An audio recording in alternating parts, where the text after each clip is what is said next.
वो करते हैं, रिकॉर्ड कर रहे हैं तो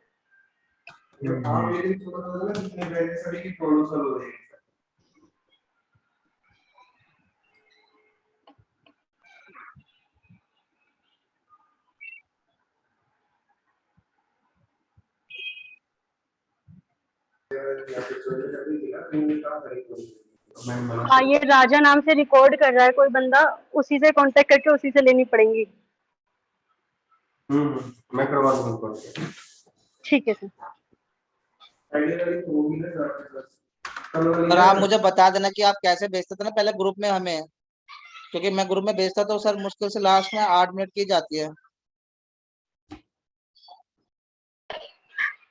कीजिए आप सभी, बाद में हम कर लेंगे इसको। ठीक है सर।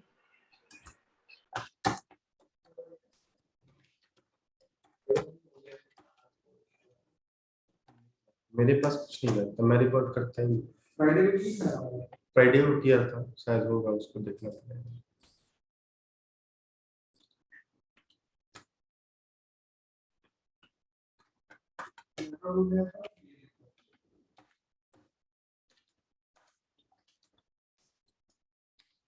लास्ट टाइम मैंने क्या पढ़ाया था?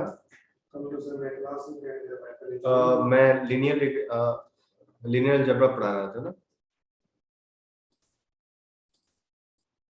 इसमें मैंने आपको डिटरमिनेंट बताया था, आज मेरे को इनवर्स बताना है।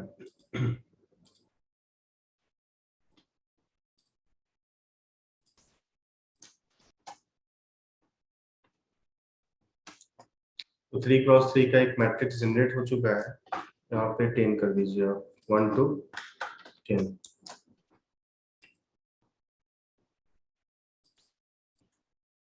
नेक्स्ट टॉपिक है इनवर्स ऑफ मैट्रिक्स।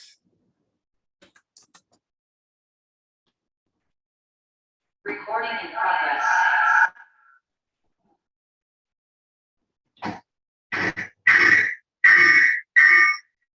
सही कीजिए।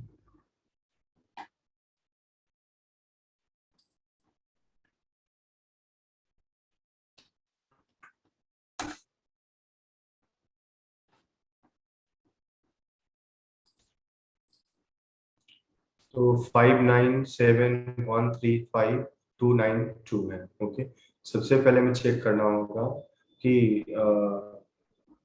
आप क्या कीजिए, 2x2 का ही कर लीजिए क्योंकि वो ही बड़ा हो जाएगा।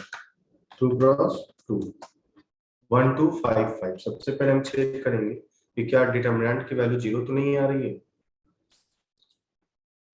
1 2 5 5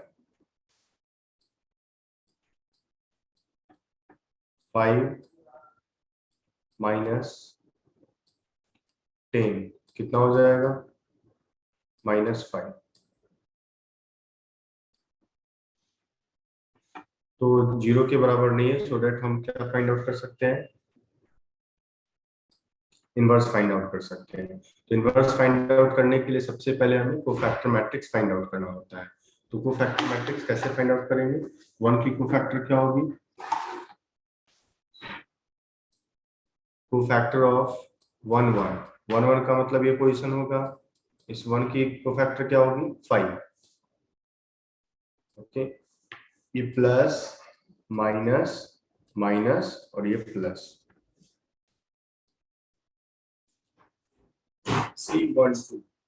C12 की कोफैक्टर मैट्रिक्स क्या होगी? इस 2 की कोफैक्टर मैट्रिक्स सिर्फ 5 होगी। ओके, यहाँ पे क्या लिख देंगे? 5। C21 इक्वल टू, इस 5 के अलाउंग हम हाइड करेंगे और रो वाइज और कॉलम वाइज हम हाइड कर सकते हैं। तो सिर्फ क्या बच गया? 2 बच गया। तो यहाँ पे क्या आ जाएगा? 2। C22, तो इस 5 की क्या हो जाएगी? 1। उसको आप अरेंज कर दीजिए। कोफैक्टर मैट्रिक्स क्या होगा? कोफैक्टर मैट्रिक्स इसको आप राइट कर सकते हैं 5 5 2 एंड 1। ये कोफैक्टर मैट्रिक्स आ गया। अब इस कोफैक्टर मैट्रिक्स का ट्रांसपोज करेंगे। तो ट्रांसपोज कैसे फाइंड आउट करेंगे? एडजॉइंट ऑफ कोफैक्टर मैट्रिक्स का हम ट्रांसपोज करेंगे, तो उसको हम क्या बोलते हैं? Adjoint matrix. तो 5 2 5 1 हो जाएगा ना। तो एडजॉइंट मैट्रिक्स क्या होता है? कोफैक्टर मैट्रिक्स का ट्रांसपोज होता है। यहाँ पे लिख लीजिए, कोफैक्टर मैट्रिक्स का ट्रांसपोज।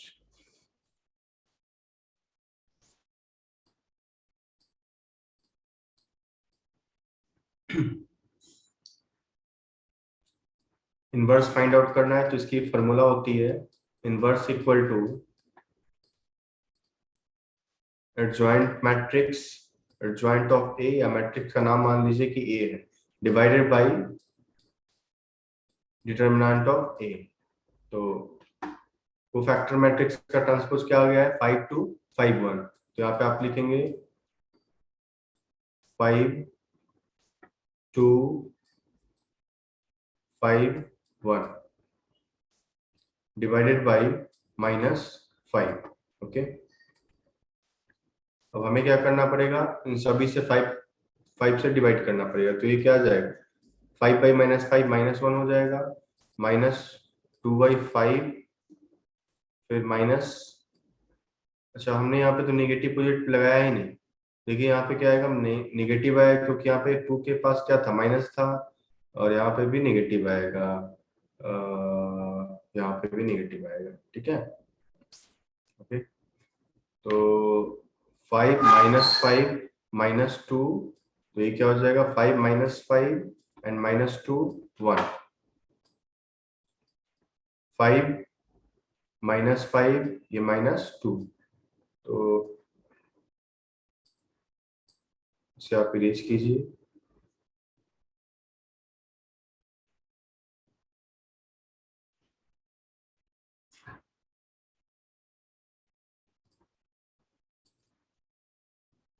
ये हो जाएगा -1, माइनस माइनस प्लस हो जाएगा 2/5, -5 प्लस हो जाएगा, यानी कि 1 आ जाएगा यहाँ पे, और ये हो जाएगा -1/5। तो ये आपका क्या आ गया? Inverse of a matrix. ठीक है, इसको चेक करते हैं। इनवर्स के लिए हमें क्या यूज करना पड़ेगा? np डॉट लीनियर अलजेब्रा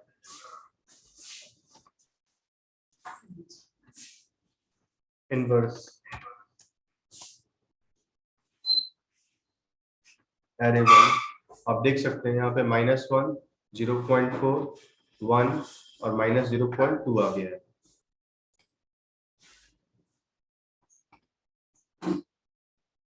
तो सेम आ रहा है, जैसे मैंने सॉल्व किया है ऐसे ही आ रहा है। आप देख सकते हैं -1 यहाँ पे आ गया, फिर 2/5 क्या होगा? 0.41, और -1/5 क्या होगा? -0.2। तो ये क्या आ गया? आपका इनवर्स ऑफ अ मैट्रिक्स आ गया। ठीक है, तो सबसे पहले चेक करना होता है कि ये जो मैट्रिक्स है उसका डिटरमिनेंट 0 के बराबर तो नहीं है। अगर 0 के बराबर होगा तो सिंगुलर मैट्रिक्स हो जाएगा। जब सिंगुलर मैट्रिक्स होगा तो उस केस में आप inverse of matrix find out नहीं कर सकते हैं। ठीक है, तो सबसे पहले हमने क्या चेक किया कि इसकी जो डिटरमिनेंट होगी वो 0 तो नहीं है। तो ये क्या है? -5 है, तो -5 0 के बराबर नहीं होता है, सो दैट ये नॉन सिंगुलर मैट्रिक्स है, और नॉन सिंगुलर मैट्रिक्स का ही हम लोग इनवर्स फाइंड आउट कर पाते हैं। तो इसलिए हमें क्या करना पड़ेगा? पहले कोफैक्टर मैट्रिक्स फाइंड आउट करना पड़ेगा। तो C11 कोफैक्टर किसका? 1 1 पोजीशन का। तो ये क्या है? आपका 1 है ना। तो 1 के लॉन्ग, यानी कि रो के लॉन्ग और कॉलम के लॉन्ग को हमें क्या करना पड़ेगा? हाइड करना पड़ेगा। तो ये क्या आ गया? आपका 5 आ गया। C12 के लॉन्ग है ना, रो के लॉन्ग और कॉलम के लॉन्ग हमें हाइड करना पड़ेगा। तो -5 आ गया। ठीक है, C21 -2 आ जाएगा, C22 वैसे ही 1 आ जाएगा। तो कोफैक्टर मैट्रिक्स जैसे था वैसे लिख दीजिए, क्योंकि C11 का पोजीशन कहाँ पे है? फर्स्ट पोजीशन है। तो 5 फिर -5 -2 और 1 हमने राइट कर दिया। फिर एडजॉइंट ऑफ ए क्या राइट कर सकते हैं? इस मैट्रिक्स का जो कोफैक्टर मैट्रिक्स है उसका हम ट्रांसपोज करेंगे। तो 5 -2 फिर -5, यानी हमने क्या किया? यहाँ पर ट्रांसपोज किया। ट्रांसपोज का मीनिंग क्या होता है? रो को कॉलम, कॉलम को रो में चेंज कर सकते हैं, है ना, कोई एक करेंगे, या तो रो को कॉलम में कीजिए, क्या कॉलम को रो में कीजिए। तो हमने क्या किया है, रो को कॉलम में कर दिया। तो रो क्या था 5 - 5, तो उसको हमने 5 - 5 कॉलम में लिख दिया। फिर -2 1 था, तो हमने -2 1 यहाँ पे लिख दिया। तो ये क्या आ गया, एडजॉइंट ऑफ मैट्रिक्स ए मान लीजिए। अब इनवर्स का फॉर्मूला क्या होता है, adjoint of A divided by determinant of A. तो जैसे आपका एडजॉइंट मैट्रिक्स था वैसे ही हमने लिख दिया, ओके, उसको हमने -5 से डिवाइड कर दिया। आप देख सकते हैं यहाँ पे हमने डिटरमिनेंट फाइंड आउट किया था, तो ये कितना आ गया था -5, और इस -5 से सभी को हम डिवाइड करेंगे तो ये कितना आ गया -1, 2/5, 1, -1/5। अब इसको आप सॉल्व करेंगे 2/5 को तो 0.4 आएगा, और 1/5 को सॉल्व करेंगे तो 0.2 आएगा। ओके, तो इस तरीके से हम inverse of a matrix find out कर सकते हैं। ऑनलाइन किसी को प्रॉब्लम है तो बताइए।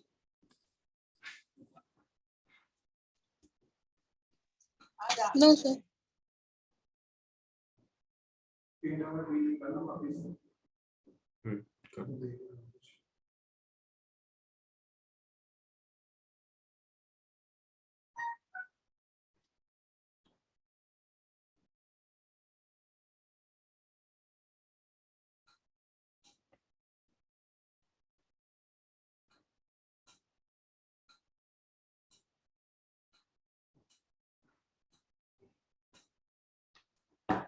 क्या पूछना है बताइए।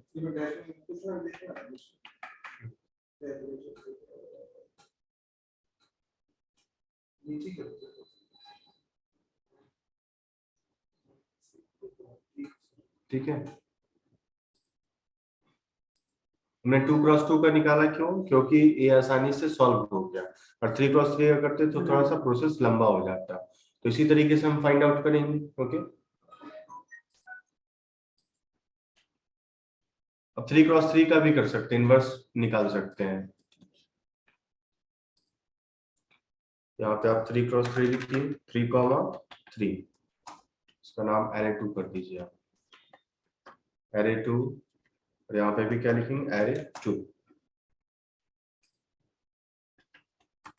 np डॉट, सबसे पहले हम फाइंड आउट कर रहे थे डिटर्मिनेंट, है ना, तो लीनियर अलजेब्रा डॉट डिटर्मिनेंट, किसका डिटर्मिनेंट, तो array2 का। तो आप देख सकते हैं -26 यानी 0 के बराबर नहीं है, इसलिए क्या है, नॉन सिंगुलर मैट्रिक्स है। जब नॉन सिंगुलर मैट्रिक्स है तो इनवर्स एग्जिस्ट होगा। जब इनवर्स एग्जिस्ट होगा तो डायरेक्टली आप फाइंड आउट कर सकते हैं np dot linear algebra dot inverse, यहाँ पे क्या लिखेंगे, array2। आप देख सकते हैं ये आपका इनवर्स मैट्रिक्स आ गया, इनवर्स ऑफ ए। तो 3x3 का भी फाइंड आउट कर सकते हैं, 4x4 का भी फाइंड आउट कर सकते हैं, ये आपके ऊपर है।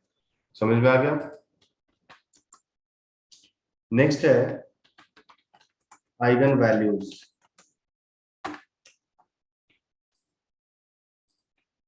किसी भी मैट्रिक्स का आइगन वैल्यू फाइंड आउट करना है तो कैसे करें, array3, यहाँ पे array3 राइट कीजिए, तो 7 6 2 6 आ गया। ओके, हमें आइगन वैल्यू फाइंड आउट करना है। ओके, तो सबसे पहले होमोजेनियस इक्वेशन हमें क्रिएट करना पड़ेगा। ठीक है,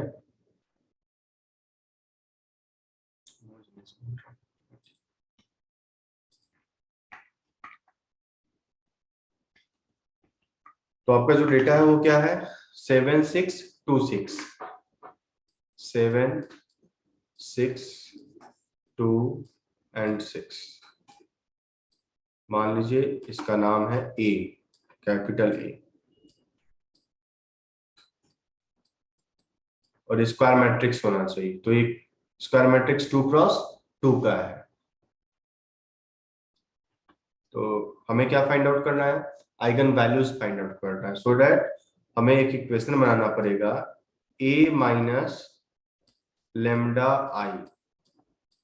लेमडा एक कांस्टेंट है जो किसको रिप्रेजेंट करेगा, तो आइगन वैल्यू को रिप्रेजेंट करेगा। ठीक है, और आई क्या है, आइडेंटिटी मैट्रिक्स। हमने आपको बता दिया कि आइडेंटिटी मैट्रिक्स क्या होता है, जिसकी डायगोनल में 1 और रेस्ट 0 होता है, उसको हम क्या बोलते हैं, आइडेंटिटी मैट्रिक्स। और शर्त यह है कि स्क्वायर मैट्रिक्स होना चाहिए। तो ए की साइज क्या है, 2x2, तो यहाँ पे आई की भी साइज क्या होगी, 2x2 ही होगी। तो ए कितना है उसको देखिए, तो ए है 7 6 2 6, तो यहाँ पे आप राइट कर सकते हैं 7 6 2 6 माइनस लेमडा, आई भी क्या होगा 2 क्रॉस 2 का होगा 1 0 0 1 इक्वल टू 0 आप राइट करेंगे। अब इसे मल्टीप्लाई कीजिएगा तो क्या हो जाएगा, मल्टीप्लाई हर एक डेटा से होता है, तो लेमडा 0 0 लेमडा हो जाएगा, उसको माइनस कीजिएगा तो क्या आ जाएगा 7 माइनस लेमडा, फिर 6, फिर 2 और 6 माइनस लेमडा आ जाएगा। अब इसका हमें क्या करना है, डिटरमिनेंट फाइंड आउट करना है, ठीक है। इसका डिटरमिनेंट फाइंड आउट करेंगे, इक्वल टू 0 हो जाएगा। अब इसको हम सॉल्व करेंगे, डिटरमिनेंट में हम क्या करते हैं, क्रॉस मल्टीप्लिकेशन और माइनस कर देते हैं बीच में, तो आप क्या करेंगे 7 माइनस लेमडा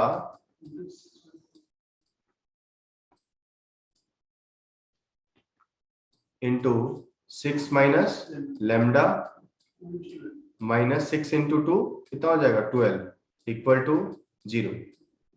अब इसको सॉल्व करेंगे तो क्या होगा 7 6 42 माइनस 7 लेमडा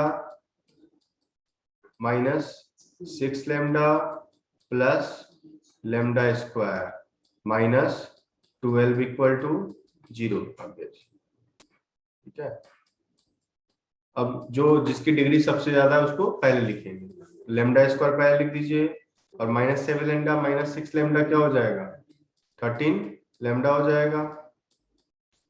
अच्छा 42 में से 12 जाएगा कितना होगा 30 हो जाएगा, तो फैक्टर क्या हो जाएगा 10 और 3 हो जाएगा। इसको स्प्लिट करेंगे तो lambda square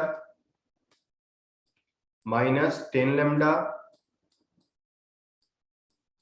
minus 3 lambda plus 30 equal to 0, ये आ जाएगा आपका। अच्छा इन दोनों में लेमडा कॉमन लेंगे, लेमडा हमने कॉमन ले लिया, तो यहाँ पे क्या आ जाएगा लेमडा माइनस 10 माइनस 3 हमने कॉमन लिया इन दोनों में, तो लेमडा और प्लस में कितना है माइनस छिपा रहता है, 2 माइनस छिपा रहता है, तो 1 माइनस बाहर कर देंगे तो 1 माइनस रह जाएगा, तो यहाँ पे कितना आ जाएगा 10 इक्वल टू 0। अब इन दोनों में कॉमन क्या है लेमडा माइनस 10 है, तो लेमडा माइनस 10 को आप कॉमन निकाल लीजिए, फिर क्या बच जाएगा lambda minus 3 equal to 0, okay. तो लेमडा की वैल्यू क्या होगी, लेमडा की वैल्यू 10 होगी और दूसरा लेमडा की वैल्यू 3 होगी, ओके। और यही हो जाएगा आपका eigen values, lambda equal to 10 and lambda equal to 3, okay. तो सबसे पहले हमने क्या किया, सबसे पहले हमने a इक्वल टू 7 6 2 6 राइट कर दिया, a minus lambda i equal to क्या आ गया 0, ये इक्वेशन होता है, ओके। तो इस इक्वेशन को हमने सॉल्व किया, i क्या था यहाँ पे आइडेंटिटी मैट्रिक्स 2 क्रॉस 2 का हम यहाँ पे लेंगे, और लेमडा क्या है कोएफिशिएंट है, जिसको हम लोग यहाँ बाद में हम क्या डिसाइड करेंगे कि लेमडा क्या है आइगन वैल्यूज है। अब इसको हमने सॉल्व किया तो क्या आ गया 7 minus lambda 6 minus lambda equal to 0। अब इसको हमने सॉल्व किया डिटरमिनेंट को, तो क्वाड्रेटिक के फॉर्म आ गया, जब क्वाड्रेटिक के फॉर्म आ गया तो हमने स्प्लिट किया कॉमन लिया, तो लेमडा इक्वल टू 10 और लेमडा इक्वल टू 3 आ गया, यही आपका क्या है आइगन वैल्यूज है। अब इस आइगन वैल्यूज को हम कैसे फाइंड आउट करेंगे उसको हम लोग देखेंगे।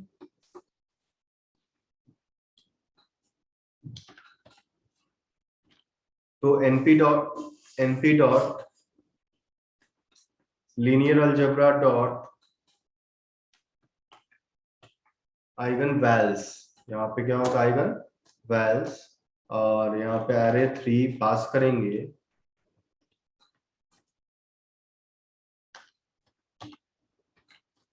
आइगन वैल्यूज इक्वल टू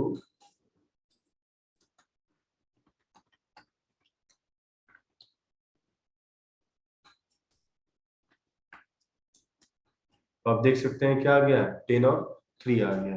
तो जो हमने सॉल्व करके फाइंड आउट किया था, आप क्या करेंगे, सिर्फ linear algebra dot eigen values और एरे 3, तो यहाँ पे क्या आ जाएगा, 10,3 आ जाएगा। समझ में आ गया? ऑनलाइन स्टूडेंट्स, किसी को प्रॉब्लम इसमें?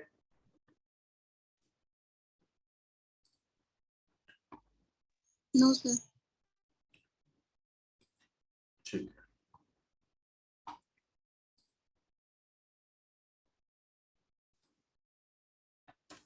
नेक्स्ट है सॉल्व।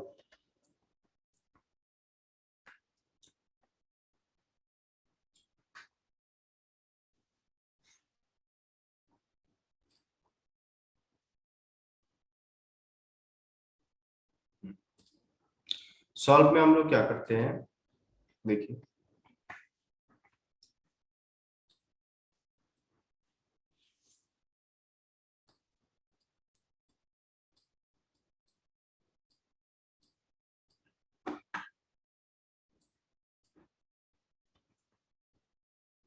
लेट अस अज्यूम कि ए एक मैट्रिक्स है, बी भी आपका एक मैट्रिक्स है, यहाँ पे एक्स राइट कीजिए, एक्स भी एक मैट्रिक्स है और एक्स इक्वल टू बी एक इक्वेशन दिया हुआ है। तो हमें एक्स की वैल्यू फाइंड आउट करना है। तो एक्स इक्वल टू क्या हो जाएगा, ए इनवर्स बी, तीनों मैट्रिक्स होगा। ओके, अच्छा, ये आपको पता होना चाहिए कि ए की रो की क्या होना चाहिए, ए की कॉलम की size should be equal to X की रो की साइज। ठीक है, तो लेट अस अज्यूम कि ये आपका m क्रॉस n है और ये आपका n क्रॉस o है। ठीक है, तो रिजल्ट क्या आएगा आपका,